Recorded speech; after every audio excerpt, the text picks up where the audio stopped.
안녕하세요. 저는 40대 후반 남성입니다. 저는 저보다 7살이나 어린 아내와 결혼을 했고, 슬아의 아들 하나가 있습니다. 사실 정말 커다란 고민이 있어서 이렇게 글을 쓰게 되었는데, 제 이야기 좀 들어주시길 바래요. 저와 아내는 결혼한 지 14년 차가 되었습니다. 아내는 26살, 저는 33살에 결혼을 했어요. 아내가 굉장히 일찍 시집을 와준 케이스입니다. 그도 그럴 만한 이유가 있는 것이 제가 3대 독자 집안이거든요. 그래서 저희 부모님께서 자식에 대한 욕심이 강하십니다. 대를 잇는다는 것에 엄청 집중을 하셨고, 당시 30 초반임에도 불구하고 결혼에 대한 압박이 엄청나게 심했어요. 사실 마음 같아서는 저와 아내 둘 다 좀 더 연애를 하고 결혼하고 싶었는데, 저희 부모님께서 아주 강경하게 나서셨기 때문에 결혼을 서둘러 했습니다. 사실 그 부분에 있어서 저는 아내에게 정말 많이 미안함을 느끼고 있어요. 게다가 아내는 꽃다운 26살에 시집와서 저희 부모님께 임신 강요를 굉장히 많이 당했습니다. 이건 저도 인정하는 부분이고 여전히 죄스럽게 생각해요. 아무튼 저희 집안은 또 대대로 손이 귀한 집이기도 했습니다. 그래서 그런지 저와 아내는 노력을 해도 2년 정도는 아이가 생기지 않았어요. 해를 거듭하면 거듭할수록 저희 부모님의 압박이 심해졌고, 아내와 저도 갈등이 생기기 시작했거든요. 제 딴에는 막는다고 막았지만 역부족이었습니다. 그러다 정말 예상치 못한 타이밍에 아이가 선물처럼 찾아왔어요. 그게 저희 아들이죠. 태명도 선물이라 지었던 저희 아이는 아내의 뱃속에서 무럭무럭 잘 자랐습니다. 그리고 정말 신기하게도 아내가 임신에 성공함으로써 고부 갈등과 저와의 갈등 모두 다 해결이 되고 말았어요. 지금 생각해보면 아내가 겪었던 고부 갈등도 제가 제대로 막아주지 못해 생겼었던 일인 것 같기도 합니다. 아이의 성별이 남자아이라고 밝혀진 이후 저희 부모님께서는 아내를 애지중지하시며 정말 진심으로 아끼기 시작했습니다. 대를 이을 손자를 낳았다는 이유라는 게 명백히 보였지만, 그래도 아내는 그런 관심과 사랑조차 고마워하더군요. 아이는 10달이란 시간을 꼬박 다 채우고 남들보다 더욱더 건강한 우량아로 태어났어요. 아내가 출산하느라 정말 많이 고생을 했죠. 아내는 출산을 하고 3개월은 꼬박 누워서 침대 위에서 생활을 해야 할 정도로 정말 커다란 고생을 했고 몸이 다 망가졌습니다. 둘째는 엄두도 못 낼 정도로 아내의 몸이 많이 망가졌죠. 저는 그런 아내의 희생도 무척이나 고마웠습니다. 그렇게 저와 아내의 아이로 태어난 아들은 귀한 존재가 되었어요. 가뜩이나 대를 잇는 것에 욕심이 있으신 저희 부모님이셨기에 저희 아들은 온갖 예쁨을 받으면서 자랐습니다. 물론 장모님과 장인어른도 아들을 무척이나 귀여워해 주었죠. 아내의 몸이 둘째를 가지지 못한다는 사실을 알고 나시니 손주를 무척이나 아껴주셨습니다. 그래서 언제 어디서부터 잘못된 것인지 아직 모르겠어요. 장모님과 장인어른 그리고 저희 부모님까지 아이에게 정말 정성을 쏟으셨습니다. 제가 정말 감사하다 엎드려 절을 해도 모자랄 정도였죠. 그래서 아내의 요청을 무시했었던 걸지도 모릅니다. 아들이 장난감이 갖고 싶다 한마디만 하면 저희 부모님은 자다가도 벌떡 일어나서 종류별로 장난감을 대령해 주었어요. 음식을 씹어 삼키다가도 맛이 없으면 그 자리에서 뱉기도 했죠. 그런 모습이 마냥 제 눈에도 귀여운데 어른들께는 얼마나 귀엽게 보였겠습니까? 그런데 아내는 아이가 그럴 때마다 훈육을 하려고 했어요. 장인어른이랑 장모님께서는 그런 말을 하며 아이를 구석으로 데려가는 아내를 딱히 말리진 않으셨지만 저희 부모님은 눈에 불을 켜고 말렸습니다.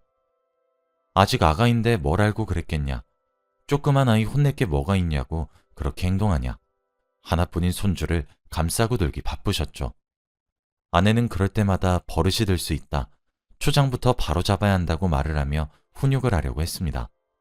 하지만 아내가 그렇게 혼자 아둥바둥하면 뭐합니까? 제가 아이의 훈육에 도와주지 않았고 그렇게 집에서 잘 하다가도 아들은 할머니와 할아버지를 만나면 말짱 도루묵이었는데 유지될 리가 없었죠. 제가 그때라도 아내를 도와줘야 했었는데 당시에는 몰랐습니다. 저도 예뻐할 줄만 알았거든요. 아내의 몸이 나빠져 둘째는 엄두도 못 냈고 제게 유일하게 하나 있는 아이라 오냐오냐 키웠습니다. 자연스럽게 집에서의 아내의 역할은 악역이어야만 했어요. 아내는 꽤 오랜 시간을 안내해왔던 것 같습니다. 미리 알아보지 못한 제 잘못이 정말 크죠. 제가 왜 이렇게 자책을 하는지 아시나요? 바로 그렇게 참기만 했던 아내의 화가 폭발해버린 상황이 일어났기 때문입니다. 저는 직업상 일주일에 3일 정도는 야근을 해야 하고 그 요일이 되게 규칙적으로 월요일, 수요일, 금요일 이렇게 정해져 있습니다. 그날은 금요일 밤이었어요. 야근을 해야 했지만 그날따라 운이 너무 좋게도 야근이 취소되어 정시에 퇴근할 수 있었죠.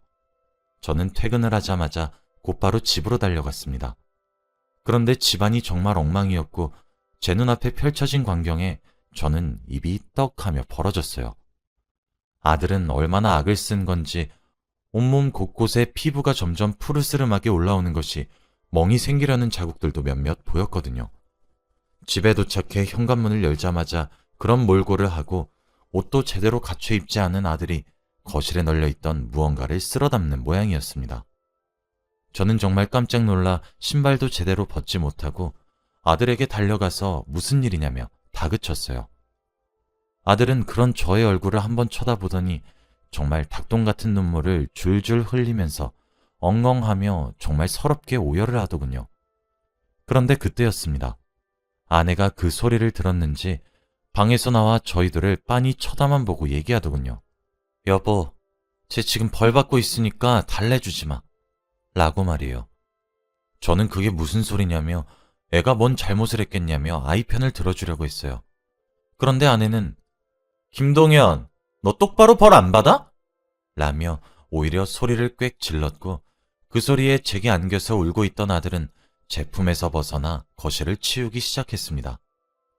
저는 그런 아내의 모습도 정말 살면서 처음 봤기 때문에 무척이나 당황했죠. 아내는 잠시 얘기 좀 하자며 저를 안방으로 불렀어요. 제가 아내를 만나면서 그날 제가 본 표정은 정말 난생 처음 보는 표정이었습니다. 그런데 아내의 마음을 저도 곧 알 수 있게 되었어요. 알고 보니 그날 낮에 아내는 아들의 학교 담임 선생님의 호출로 아이의 학교에 불려갔고 선생님과 상담을 해야 했습니다. 그런데 상담 내용은 꽤나 충격이었죠. 제 아들이 같은 반 친구를 왕따시켰다는 이야기였습니다. 아무런 말도 안 하고 놀이에도 끼워주지 않고 그런 식으로 아주 의도적인 왕따였다고 해요. 아내는 그 말을 듣고 제게 얘기하더군요. 내가 이럴까봐 엄하게 키울랬었어요. 하긴 제가 지금 엄마 알기를 집에서도 개똥을 하는데 학교에선 어련히 존중과 배려를 배웠겠다. 그쵸? 우리의 성질머리 망친 거 다 당신 때문이잖아. 라고 하더군요. 아내의 말은 사실이었습니다. 사실 아내는 아이의 교육 문제에 대해 고민을 항상 많이 했어요. 그 교육은 지식을 알고 모르는 것들이 아니었고 아이의 인성이나 앞으로 형성될 성격 또는 인격체 등등에 관한 것들이었고 아내는 진심으로 아이를 걱정했죠. 그 이유는 저희 부모님 때문이었습니다. 아이가 잘못하거나 실수를 하면 그 과정에서 반성도 하고 뉘우치기도 하면서 무언가를 배울 수 있어야 하는데 그러질 않고 질 줄도 모르고 이길 줄만 아는 것이 못마땅했대요. 아이가 잘못하면 그러면 안 된다고 알려주진 못할 망정 저희 부모님이 너무 오냐오냐 받아주니까 아이가 너무 이기적으로 크는 것 같아 걱정이 많았다고 합니다. 처가댁에서는 아내가 장모님과 장인어른께 큰 소리를 몇 번 냈어가지고 아내가 훈육을 하려고 하면 시선을 돌리시거나 이러면서 좀 적당히 하시긴 하셨거든요. 아내는 유치원과 초등학교를 보내면서 아이가 점점 이기적으로 변하고 자기만 아는 사람으로 변하는 것만 같아서 꾸준히 훈육을 하려고 했다고 합니다. 씨알도 먹히진 않았지만 말이죠. 그런데 오늘 아들이 학교 폭력의 주동자가 되어 나타났고 그런 것들이 엄마인 자신에게 걸렸음에도 불구하고 당당한 태도를 유지했으며 아내와 함께 집으로 돌아왔는데도 거만하게 행동했다고 합니다. 그래서 아내가 아이에게 제대로 된 훈육을 하려고 하니 아들이 아내 얼굴에 침을 퇴 뱉었다고 하더군요. 그러면서 아내에게 니까짓 게 뭔데? 라며 악을 빽 질렀다고 합니다. 아내는 10년이 넘는 세월 동안 아이에게 정말 온화하고 다정한 어머니가 되기 위해 노력했고 체벌에 치읓도 꺼내지 않았는데 오늘은 아내에게도 심적으로 충격이 상당했었나 봐요. 아내는 그대로 이성을 잃었다고 합니다. 정말 뚜껑이 열리는 기분이었다 하더군요. 아내는 처음에 아이의 등을 때렸는데 아이는 끝까지 잘못했다 말을 하지 않고 버텼다고 합니다. 아내가 그러더라고요. 그때 알았다고요. 이 기싸움을 자신이 져버리면 우리 아들은 앞으로도 엄마를 우습게 할 거란 사실을 말이에요. 아내는 정말 무섭게 아이를 다그쳤다고 합니다. 결국 아이는 아내에게 죄송하다 빌었다고 해요. 아내는 제게 말했습니다. 내가 뭘 잘못했어요? 내가 아이 성격 버린다고 내가 훈육한 것들 어그러지니까 오냐오냐 하지 말아달라고 시댁이랑 당신에게 얼마나 요청했어요? 지금 그래서 제 말 무시하고 애를 그렇게 멋대로 키우니까 결과가 어때요? 여보, 우리 애가 학교에서 같은 반 친구를 따돌렸다고 라고 말이에요. 아직 아이가 초등학생이다 보니 제 아내가 체벌이 가능했던 모양이었어요. 아이는 체벌을 받는 와중에도 제 아내에게 욕을 하고 소리를 지르거나 침을 뱉었고 엄마 알기를 우습게 알았죠. 사실 저도 아이의 성격 형성이 조금 걱정이 되긴 했었지만 이 정도까지인 줄은 꿈에도 몰랐기 때문에 정말 깜짝 놀랐어요. 그렇게 아내는 아이의 종아리와 손바닥 등 엄중한 체벌을 가했고 거기에 쌀 3컵 정도 흩뿌리고 난 뒤 쌀알을 주우라고 시켰다고 합니다. 제가 본 것은 그 광경이었던 거죠. 그것도 왜 시켰냐 물으니 제 아들이 한 친구를 따돌릴 때 그와 비슷하게 교실 바닥에 아들이 소지품을 다 던지고 주워오게 만들었다고 하더라고요. 아내는 이번에 정말 화가 단단히 난 듯 했어요. 보통 저도 큰 소리를 내려고 치면 아내가 양보해주기도 했었는데 오히려 더 심하게 대하려고 하더라고요. 그렇게 그날 제 아들은 아내가 던진 쌀알들을 다 줍고 아내에게 제출하면 아내는 다시 흩뿌리고 그걸 꼬박 3번을 반복하고 겨우 방에 들어가 잠을 잘 수 있었습니다. 아내는 거기서 그치지 않았어요. 아내는 제게 시댁 식구들이 자신의 생각대로 움직여 아이 훈육에 도와주지 않는 이상 아이를 보여주지 않겠다고 선언까지 하기 시작했습니다. 여보, 오늘이야 엄마 무서운 줄 아니까 지금 겁먹어서 그런 거지 애가 왜 내 얼굴에 침을 뱉은 것 같아요? 시어머니가 맨날 첫날 애한테 내가 못된 사람이다, 너만 보면 못 잡아먹어 안달이다 하니까 쟤도 저를 우습게 보는 거 아니에요? 어머님이랑 아버님의 태도를 뜯어 고치지 못하겠으면 2번 다시 애 안 보여줄 줄 알아요. 알았어요? 라고 말을 하더라고요. 사실 저는 입이 10개라도 할 말이 없습니다. 저희 어머니랑 아버지가 아내에 대한 말을 제 아들에게 한 것도 맞고 아이의 언어 교육에 악영향을 끼치는 것은 인정할 수밖에 없었거든요. 변명이라도 하고 싶었지만 입이 떨어지질 않았고 생전 처음으로 화를 내는 아내의 모습에 저도 깨갱하고 말았습니다. 아내는 저희 집에 연락드려서 아이 훈육에 도움 주실 것이 아니라면 인연 끊을 것들을 각오하겠다며 폭탄 선언을 했고 저희 부모님은 당연히 뒤로 넘어갔습니다. 제가 화도 내보고 아내를 달래도 봤지만 이미 마음이 너무 확고하더군요. 그렇게 우리 집 안에서 공포정치가 시작되었습니다. 아내는 이제껏 보낸 10년이 넘는 시간 동안의 교육안은 코웃음을 칠 정도로 생각하며 아이에게 집안일부터 기초적인 것들까지 전부 다 훈육하기 시작했고 아내의 손에는 항상 회초리가 들려 있었습니다. 아들은 금세 풀이 죽은 것도 모자라 기가 죽었고 저희 집엔 규율이 잡혀가는 듯 했죠. 적어도 이제 아들은 엄마를 우습게 여기진 못하는 것 같았습니다. 참, 제 아내의 마음도 이해되었어요. 정말 귀하게 얻은 아들인데 부모 알기를 우습게 여기고 사고를 칠 정도로 아이가 엇나가는 게 눈에 보이니까 무슨 수를 써서라도 말리고 싶은 마음이 크겠죠.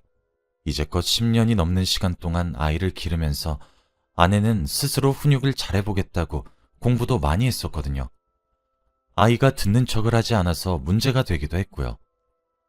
하지만 그렇다고 해서 체벌이 맞나 싶긴 했습니다. 아무리 나쁜 짓을 했다고 하더라도 부모가 혼을 내고 나서는 보듬어 주어야 하는데 그러질 못하니 참 이도저도 할 수가 없었던 적이 하루 이틀이 아니었어요. 그리고 또 아내는 아들이 학교 폭력을 휘두른 친구네 집에 가서 머리를 숙이기도 했습니다. 자식을 잘못 키워 죄송하다는 말을 건네기도 했죠. 아들은 그 옆에 서서 아내가 하는 모든 행동들을 지켜봤고 느낀 바가 컸던 것 같아 보였습니다. 아내는 그렇게 그날을 마지막으로 아들에게 왕따는 시켰지만 폭력은 휘두르지 않았기에 빨리 체벌을 끝내주는 것이라 설명했고, 만일 비슷한 일이 또 발생하게 된다면 그때는 이렇게 좋게 끝내지 않을 것이라 예고도 했으며, 앞으로 집에서의 규칙도 몇 가지 만들어냈습니다. 첫 번째는 아들이 저희에게 존댓말을 하는 것이고, 두 번째는 아들이 아내의 집안일을 돕는 것이었습니다.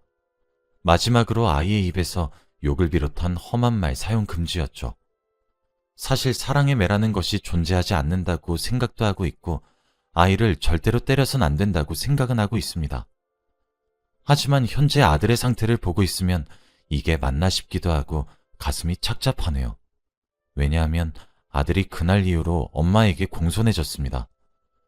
실제로 존댓말을 하기도 하며 아들이 밥을 먹을 때 항상 휴대폰으로 동영상을 보거나 TV를 틀어야 겨우 몇 수를 뜨던 행동을 했었는데, 혼내고 일주일 정도 지난 이후 밥 시간이 되면 앉아서 밥만 딱 먹더군요.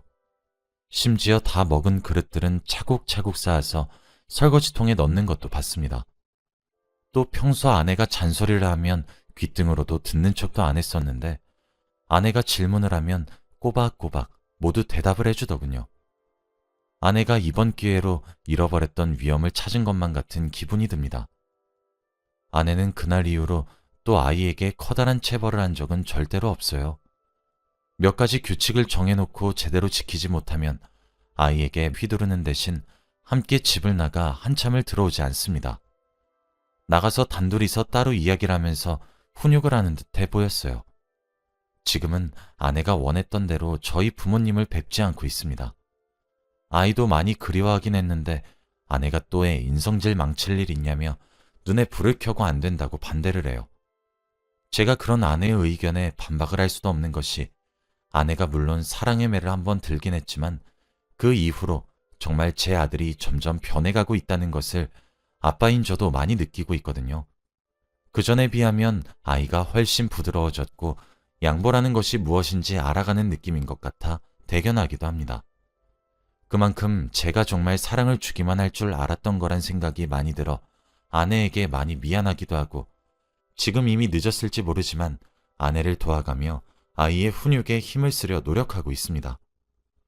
저희 집에서 일어나 갈등은 이제 어느 정도 마무리가 되었는데, 이제 저희 부모님과의 갈등을 어떻게 풀어나가야 될지 모르겠네요.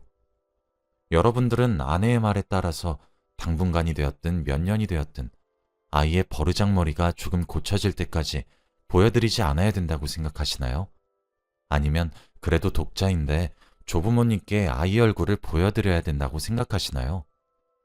사실 저희 부모님은 아내의 이런 행동이 아이에게 너무 과격하다며 노발대발하셨습니다. 그런데 제 아내도 쌓였던 것들이 터진 모양인지 그렇게 쏘아붙이는 저희 어머니께, 어머님, 동현이는 제 아들이지 어머님 아들 아니에요. 제가 알아서 훈육하고 잘 키워서 어머님 찾아뵐 테니 그때까진 거리를 조금 두셨으면 좋겠습니다. 라고 제 할 말만 하고 뚝 전화를 끊었습니다. 제가 보기엔 제 어머니와 아내의 사이는 더 가까워질 수 없을 것 같긴 한데, 그래도 화해의 방법이 보이시는 것 같나요? 여러분들의 의견이 매우 궁금하네요. 만약 정말 좋은 생각이 있으시다면 제게 조언 좀 해주시길 바라면서 이만 글을 마치겠습니다. 긴 글 읽어주